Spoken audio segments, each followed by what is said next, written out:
Good evening. This is All India Radio, Kohima. I'm Jonas Yantan with Evening News. The headlines. Prime Minister Narendra Modi says India offers what innovators and investors need. Nagaland Government extends ongoing statewide lockdown till 30th of June. Nagaland witnesses drought-like situation due to erratic rains. Minister G Kaito Aye says state government making every effort to mitigate the situation. And Jal Shakti Ministry urges all MPs to participate and support Jal Shakti Abhiyan Catch the Rain campaign in their constituencies. As many states are relaxing lockdown norms, we advise our listeners not to lower their guard as the COVID-19 pandemic remains a threat to our health. Please stay at home unless it is essential to go out and continue to follow the 4 simple steps. Wear a face mask, maintain 6 feet for social distancing, focus on hand and face hygiene, and get vaccinated. For any COVID-related information and guidance, contact national helpline numbers 011-2397-8046 and 1075 and state helpline numbers 700-55-39653 and 1-800-345-0019. And now the news in detail. Prime Minister Narendra Modi today said that India is adaptable and agile even in the middle of the pandemic. He pointed out that India implemented huge reforms across sectors, be it mining, space, banking, atomic energy, and more, during this period. Delivering a keynote address at Viva Tech this afternoon, Prime Minister Narendra Modi said that India offers what innovators and investors need. He invited the world to invest in India based on the 5 pillars of talent, market, capital, ecosystem, and culture of openness. He said India is home to one of the world's largest startup ecosystems. Modi said innovation can help where convention fails. Nagaland Government has again extended the ongoing statewide lockdown till 30th of June. This is the 4th lockdown extension since May 14th. State spokesperson and advisor Molumo Gigon in a tweet informed that a high-powered committee on COVID-19 in a meeting today decided to extend the lockdown till June 30. Gigon said the situation is improving, but the state is still facing difficulty. He also said positivity rate is declining, but it needs to be below 5%, while more than 50% of the population needs to be vaccinated. Gigon said respective district task force will work out the relaxation or restrictions required as per the local situation.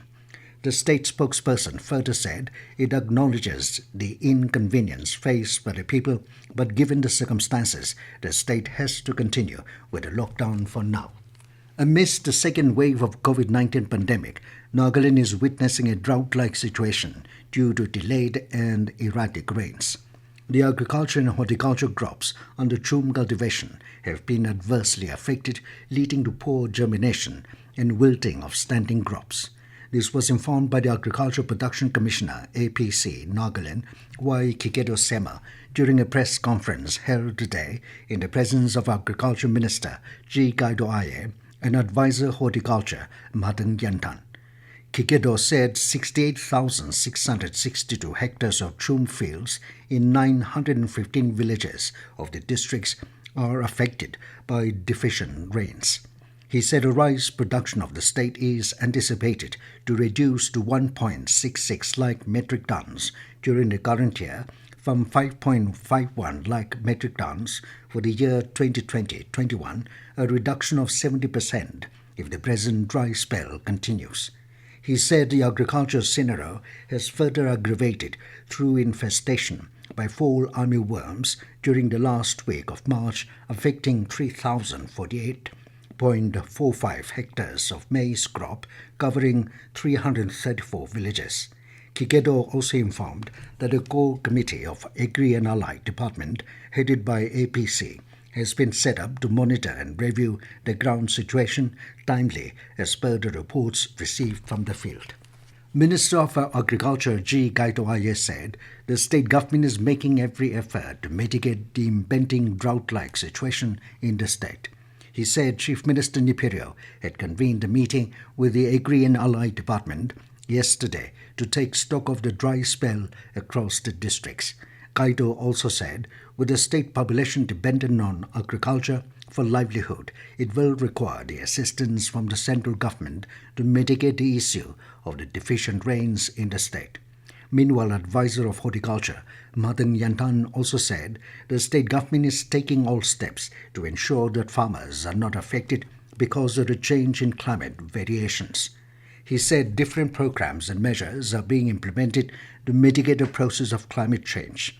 Yantan also said different departments have joined hands to tackle the farmer problems and ensure the crop loss is minimized. This news comes to you from All India Radio, Kohima. You can also listen to this news bulletin on a YouTube channel, AIR News Kohima. Jal Shakti Ministry has urged all the MPs to participate and support Jal Shakti Abhiyan. Minister of State for Jal Shakti, Radhan Lal Kataria, has written letters to all the MPs to support the ongoing Jal Shakti Abhiyan Catch the Rain campaign in their respective constituencies and states. In the letter, the minister has urged all to come together to address the problem of depleting groundwater levels and water scarcity in public interest. Chairman of India's COVID-19 Working Group of the National Technical Advisory Group on Immunization, NTAGI, Dr. N.K. Arora, has said that the decision to increase gap between Covishield doses is based on scientific evidence. In an interview to TT News, Dr. Arora informed that none of the NTAGI members dissented regarding the decision. He explained that the decision to increase the gap between two Covishield doses from 4 to 6 weeks to 12 to 16 weeks lay in the fundamental scientific reason regarding behavior of adenovector vaccines. Union government today categorically said Covaxin vaccine does not contain newborn calf serum at all. Denying some social media posts regarding composition of the Covaxin, it said the calf serum is not an ingredient of the final vaccine product. It also said newborn calf serum is used only for preparation and growth of Vero cells. Different kinds of bovine and other animal serum are standard enrichment ingredients used globally for Vero cell growth. Vero cells are used to establish cell lives which help in production of vaccines. This technique has been used for decades in polio, rabies, and influenza vaccines. The government has simplified the registration process for the micro, medium, and small enterprises, MSMEs. Now only PAN card and Aadhaar will be required for registration of MSMEs. This was announced by the Micro, Small and Medium Enterprises Minister Nitin Gadkari. Addressing a webinar yesterday, Gadkari said there is a need to impart training to small units in the fields of entrepreneurship and other related aspects. Assuring full support to the MSME industry by the government, he expressed hope that banks and non-banking financial companies would come forward to provide support to small businesses. Emphasizing the importance of MSMEs in the economy, the minister said MSMEs contribute significantly in the economic and social development of the country by fostering entrepreneurship and generating huge employment opportunities. A 22-year-old Aglas from West Bengal was arrested from Dimapur Airport on 14 June by personnel of North Police Station, Kohima. The arrest was made on a complaint lodged by one doctor about the theft of personal documents and cash from his residence. During investigation, cash amounting to 2,71,700 rupees was recovered from the possession of the accused. Based on the revelation by the accused, the stolen documents were also recovered. Further, it was also ascertained that the accused was working as a lab technician in a clinic run by the victim. The accused was about to board a flight from Dimapur to Kolkata when he was arrested. The arrest was made within an hour of receiving the complaint. And now it's when the news. Here are the main points again. Prime Minister Narendra Modi says India offers what innovators and investors need. Nagaland Government extends ongoing statewide lockdown till 30th of June. Nagaland witnesses drought-like situation due to erratic rains. Minister G Kaito Aye says state government making every effort to mitigate the situation.